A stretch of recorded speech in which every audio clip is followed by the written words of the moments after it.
그러므로 내가 이것을 말하며 주 안에서 증언하노니 이제부터 너희는 이방인이 그 마음에 허망한 것으로 행함같이 행하지 말라. 그들의 총명이 어두워지고 그들 가운데 있는 무지함과 그들의 마음이 굳어짐으로 말미암아 하나님의 생명에서 떠나 있도다. 그들이 감각 없는 자가 되어 자신을 방탕에 방임하여 모든 더러운 것을 욕심으로 행하되 오직 너희는 그리스도를 그같이 배우지 아니하였느니라. 진리가 예수 안에 있는 것 같이 너희가 참으로 그에게서 듣고 또한 그 안에서 가르침을 받았을진데 너희는 유혹의 욕심을 따라 썩어져가는 구습을 따르는 옛사람을 벗어버리고 오직 너희의 심령이 새롭게 되어 하나님을 따라 의와 진리의 거룩함으로 지으심을 받은 새 사람을 입으라. 여러분 반갑습니다. 오늘 큐트레어는 기막힌 하루입니다. 본 말씀 에베소서 4장 17절부터 24절의 말씀입니다. 자, 오늘 바울은 우리에게 옛사람을 벗어버리고 새사람을 입으라고 하죠. 자, 과연 옛사람과 새사람이란 무엇을 의미합니까? 또 옛사람을 벗고 새사람을 입는다는 것은 또 무엇을 의미합니까? 오늘 이것에 대해 우리가 한번 집중해 보기를 원하는데요. 자, 오늘 말씀 22절, 23절에 보니까 바울은 옛사람을 벗어버리고 새사람을 입으라고 합니다. 이 표현은요, 성경에서 바울만이 그의 서신서를 통해 사용하는 아주 독특한 표현이라고 할 수 있습니다. 자, 그러면 먼저 이 옛사람과 새사람이란 과연 무엇을 의미합니까? 성경을 연구하는 학자들 사이에는 이 옛사람과 새사람에 대한 이해가 둘로 나뉘어져 있습니다.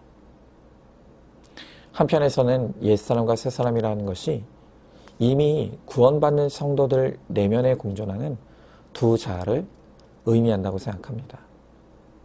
그러니까 이 견해에 따르면 마치 지켈과 하이드처럼 구원받은 신자라 할지라도 어떤 때는 옛사람의 지배를 받는가 하면 또 어떤 때는 새사람으로 나타나기도 한다는 것입니다. 이렇게 신자 안에 끊임없이 일어나는 선과 악의 갈등, 그것을 옛사람과 새사람으로 해석하는 것입니다. 그러나 이것은 바울이 이 표현을 사용하는 성경의 다른 곳을 보면 맞지 않는 해석이라는 것을 금방 이해할 수 있습니다. 이 옛사람에 대해 바울은 로마서 6장 6절에서 우리가 알거니와 우리의 옛사람이 예수와 함께 십자가에 못 박혔다 라고 말합니다. 자, 여기서 바울은 우리의 옛사람이 그리스도와 함께 십자가에 죽었다고 합니다. 그러니까 바울이 말하는 이 옛사람은 아직 예수를 그리스도로 영접하지 않은 하나님의 진노 아래 있는 죄인을 가리키는 말입니다. 자, 옛사람이 그런 의미라면 그 반대인 새사람은 누구입니까? 그것은 예수 그리스도로 말미암아 거듭난 하나님의 자녀인 우리들을 의미합니다.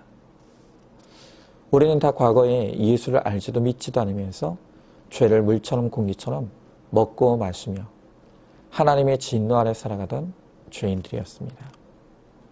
그러나 이제 하나님의 사랑과 예수 그리스도의 은혜로 구원받아 하나님의 자녀로 거듭난 새 사람으로 변화된 것입니다. 여러분, 이렇게 옛사람에서 새 사람으로 변화된 구원의 사건은 다시 반복되지도 않을 뿐더러 우리에게는 영원히 돌아갈 수 없는 과거의 일입니다. 자, 그러면 도대체 이제 우리가 생각할 것은 옛사람을 벗고 새사람을 입으라고 할 때 이 벗는다는 것과 입는다는 것의 의미가 무엇이냐는 것입니다.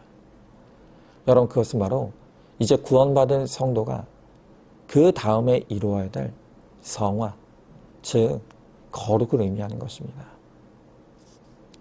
하나님은 우리가 구원받은 것으로 다 끝났다고 말씀하신 적이 없습니다.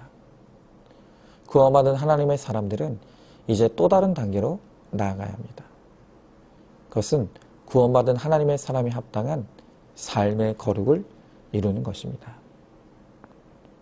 바울은 옛사람을 벗어버리고 새 사람을 입으라는 명령을 통해서 죄의 종으로 있을 때 생각과 의식과 행동을 이제는 벗어버리고 자유자다운 거룩한 삶을 살아야 한다고 가르쳐주고 있는 것입니다.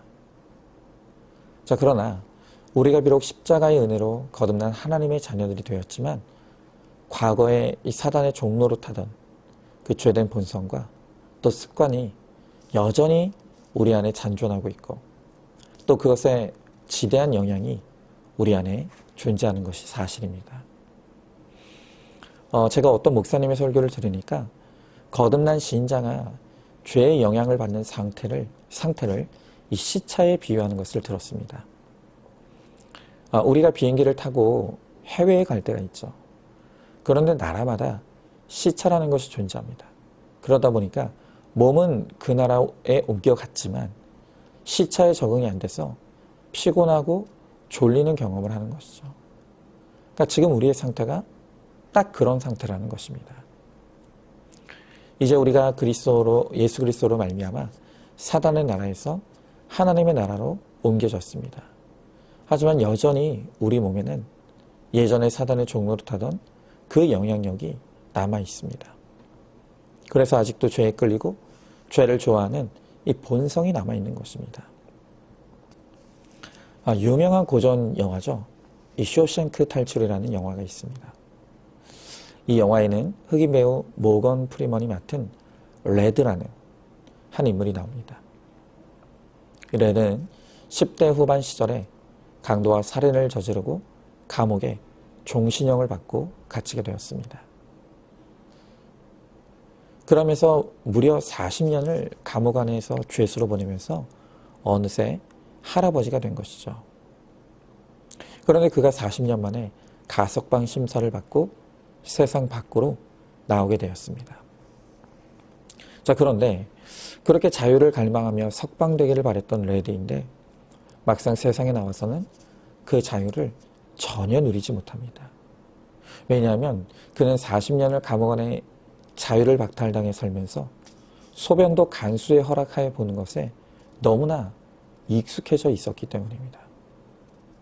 그러니까 자기도 모르게 감옥 안의 죄수의 삶에 적응되어져 버린 것입니다. 그러다 보니까 이 몸은 자유를 얻게 되었는데 여전히 감옥 안의 죄수의 삶으로 돌아가고 싶은 이 유혹에 시달리는 것입니다. 자, 그런데 바로 우리의 상태가 지금 이 레드와 같은 상태라는 것이죠.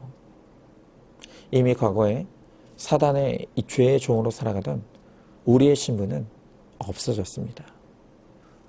그리고 우리는 예수 그리스도의 은혜로 자유의 신분이 되었습니다.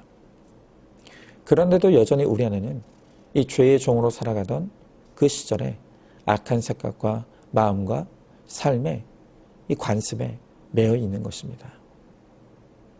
그렇게 우리가 진정한 자유를 누리기 위해서는 신분의 변화와 함께 끊임없이 옛사람의 삶을 끊어내고 새 사람의 삶을 배우고 익히는 이 거룩한 몸부림이 필요한 것입니다. 자, 그러면 진정으로 옛사람을 벗고 새 사람으로 살기 위해서 우리가 해야 될 일이 무엇입니까? 자, 먼저 옛사람을 벗어버린다는 것은 구체적으로 말씀으로 내 죄를 보고 회개를 하는 것을 의미합니다. 우리가 옛사람을 벗기 위해서는 날마다 말씀으로 우리 안에 남아있는 옛사람의 본성을 직면하고 그것이 죄임을 고백하며 회개를 이루어야 합니다. 여러분, 그럴 때 우리 안에 죄가 힘을 잃는 역사가 일어납니다. 자, 그러면 그것으로 끝입니까? 아닙니다. 그 다음은 새 사람을 입어야 합니다. 저는 그것이 바로 적용이라고 생각합니다. 자, 말씀으로 내 죄를 보고 회개했다면 이제는 반드시 손과 발이 가는 구체적인 이 새 사람의 적용을 이루어 가야 합니다. 큐티의 꽃은 적용이라고 했습니다. 아무리 대단한 내 죄를 발견하고 회개했다 해도 적용과 순종으로 나아가지 못하면 그것은 반쪽짜리 거룩에 불과한 것입니다.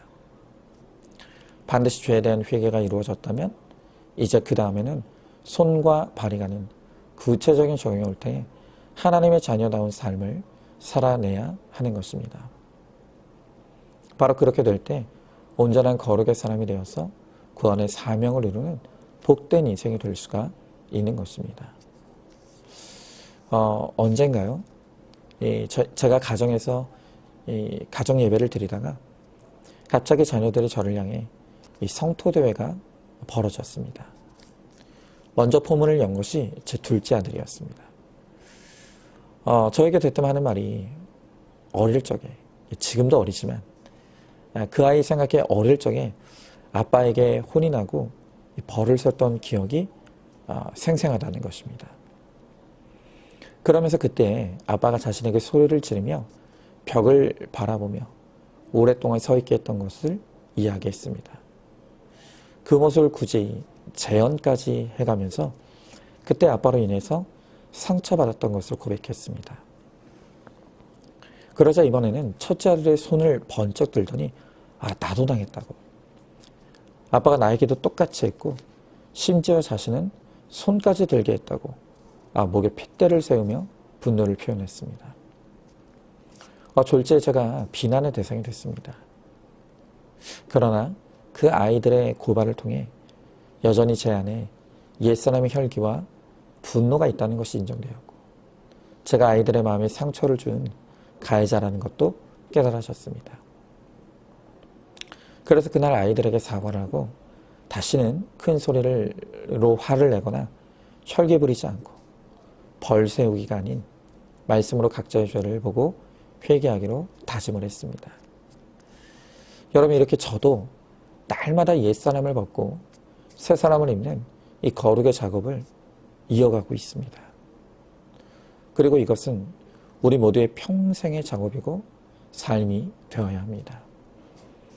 그럴 때 비로소 우리는 구원받은 온전한 하나님의 자녀로 거룩을 나타내고 구원의 사명을 이루는 복된 삶을 살아갈 수가 있는 것입니다. 이미 주님께서 우리를 십자가의 능력으로 구원해 주셨습니다. 이제는 죄가 우리 안에 왕노릇할 수 없습니다. 우리가 예수 안에서 거룩해지고자 하면 반드시 새 사람으로 변화되어질 수 있는 것입니다. 그것을 믿고 고백함으로 오늘도 옛사람을 벗고 새 사람의 거룩한 삶으로 나아가는 저와 여러분, 우리 모두가 될 수 있기를 주님의 이름으로 축복합니다. 자, 오늘도 8월 25일 보석 상자입니다. 어느 집이건 사건 없는 집은 없습니다. 밖으로 말을 안 했을 뿐 누구나 자신이 생각하는 절대치의 고난이 있습니다. 그 고난 속에서 구속사적인 성경 해석을 통해 말씀을 듣는다면 해결하지 못할 사건은 없습니다. 아멘. 우리 함께 기도하겠습니다. 하나님 감사합니다. 오늘도 주님께서 우리를 예수 그리스도의 은혜로 말미암아 구원하심으로 이제는 우리가 옛사람에서 새사람이 되었습니다. 하지만 이제 구원받은 우리가 그 옛사람을 완전히 벗고 거룩한 새사람이 되어야 한다고 말씀하십니다. 이제는 우리가 오로지 하나님의 말씀으로 내 죄를 회개하고 회개에 합당한 적용과 순종을 이루어 가므로 여전히 우리 안에 남아있는 죄의 찌꺼기들을 씻어내고 이제는 새로운 거룩한 삶을 살아내고 그래서 하나님께 영광되고 또한 우리 인생의 복을 이루는 우리 모두가 될 수 있도록 우리 주님께서 함께하여 주시옵소서. 믿사오며 사랑이 많으신 우리 예수님 이름 받들어 기도드리옵나이다. 아멘. 오늘도 큐티로 기막힌 하루를 살아내는 하늘가족 공동체 우리 모든 성도님 되시기를 주님의 이름으로 축복합니다.